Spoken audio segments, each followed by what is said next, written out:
Weave and straight line. Do I need to go over weave and straight line? Weave, I think we got down pretty good. The only thing I would say about weave is set up cones.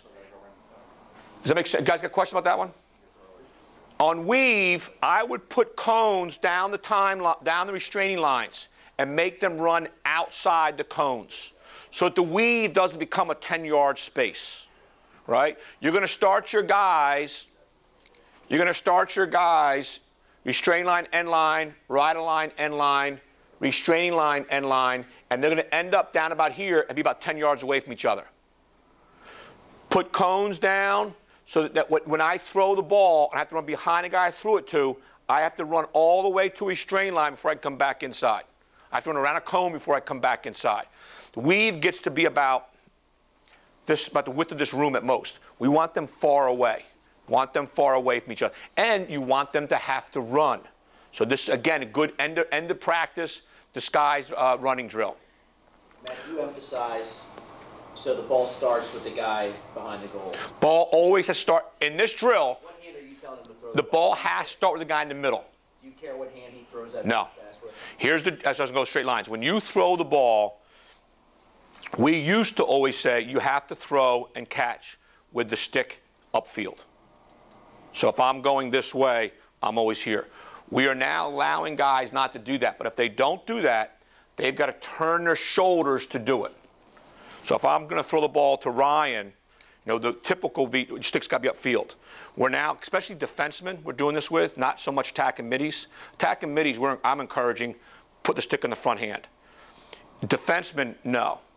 What they have to do, though, is turn their shoulders to throw it. One of the things we talk about is who's the guy that played at Hopkins, DiTomaso. One of the things he played, I don't know how many world teams, anything else. He talked one time at a clinic, and he never talked about putting the stick in his left hand.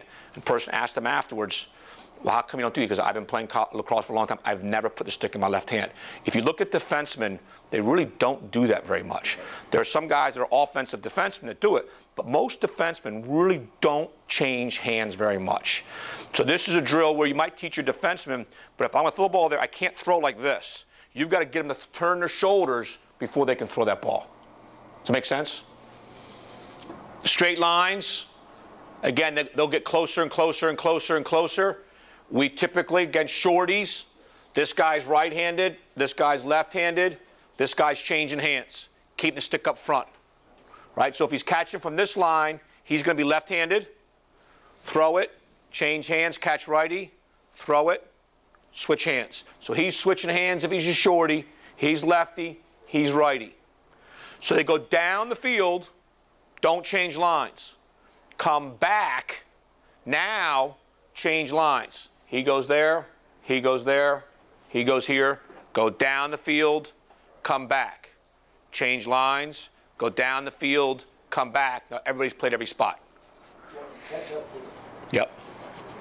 If I was catching from Ryan, if I'm catching lefty, I'd be here. If I was catching righty, I'd be here.